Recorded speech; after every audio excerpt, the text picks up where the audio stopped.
A man is facing charges in connection with a stabbing incident in Bangor over the weekend. Police are now telling us this happened Saturday to a person on Essex Street who was stabbed there. The victim was taken to the hospital to be treated.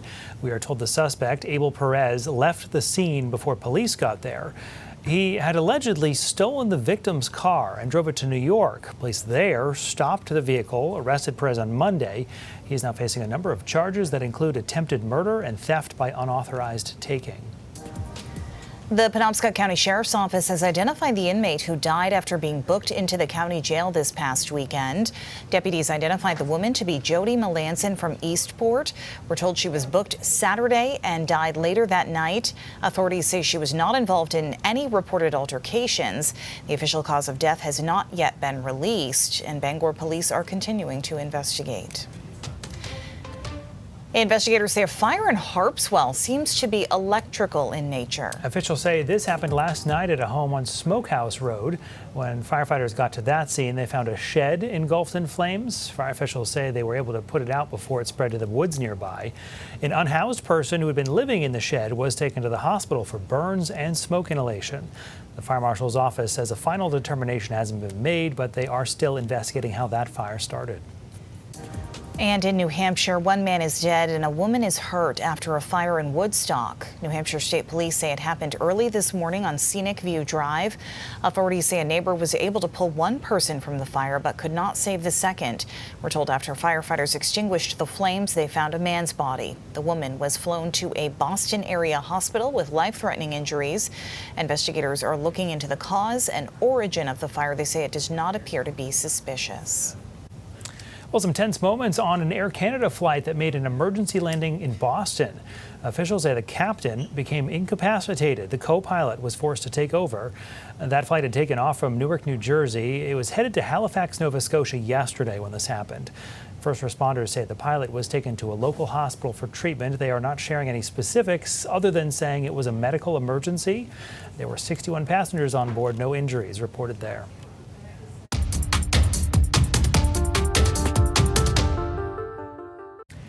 The U.S. Supreme Court delivering two major wins to President Donald Trump today. NBC's legal correspondent Gary Grumbach has the details from Washington. Anger outside the Supreme Court in Washington, D.C. after the High Court delivered two wins for President Trump and his immigration agenda. In a 6-3 decision split on ideological lines, the court cleared the way for the Trump administration to strip temporary protected status for hundreds of thousands of Haitians and Syrians. The conservative majority saying lower courts overstepped by blocking the decision. What the Supreme Court said today may hurt us, but it will not destroy us. Administration officials heralded the news. A great decision. Temporary should mean temporary. That's the way the law is written. I'm glad that the Supreme Court recognized that. The TPS program began in 1990, designed to help people fleeing war-torn countries or dealing with catastrophic disasters. Recipients have legal status, and each immigrant's case is reviewed every 18 months. More than 350,000 Haitians and Syrians live in the U.S. under this protected status. Many have been in the country for years, like Marie Shirley Sannon. She's lived in Miami for 2 decades. She's a nursing assistant, pays taxes, and has raised her family here. She could now face deportation to Haiti. I don't have no place to go in Haiti. I don't have no house. But I can say I don't have no country. The country is finished. Every day people dies. Every day they're killing people. They kidnap people. They even burn people alive. You imagine? When then Homeland Security Secretary Kristi Noem announced the decision to end TPS, she said conditions in Haiti and Syria had improved. But both of those countries remain on the State Department's do not travel list because of the violence. In a second decision, also a 6-3 split, the court backed the Trump administration's efforts to make it tougher for people to request asylum in the U.S.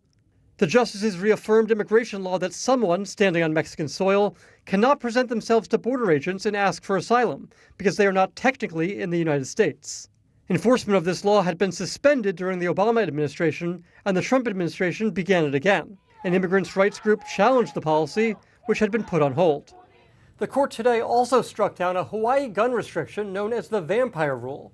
It required gun owners with a concealed carry permit to ask for permission from a property owner before entering with a gun.